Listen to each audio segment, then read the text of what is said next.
Katawan tila mabigat dalhin, ngunit kapag tugtog ay narinig, lahat biglang nagiging magaan. Mga paa ko sanang gumagalaw, kamay sabay na ipinataas.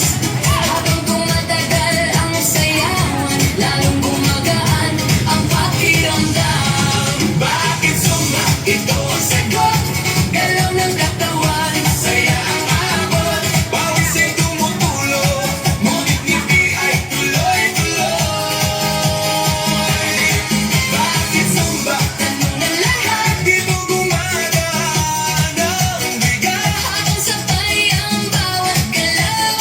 lumalakas ang buong katawan. Ayan! Kapag sama-sama ang grupo,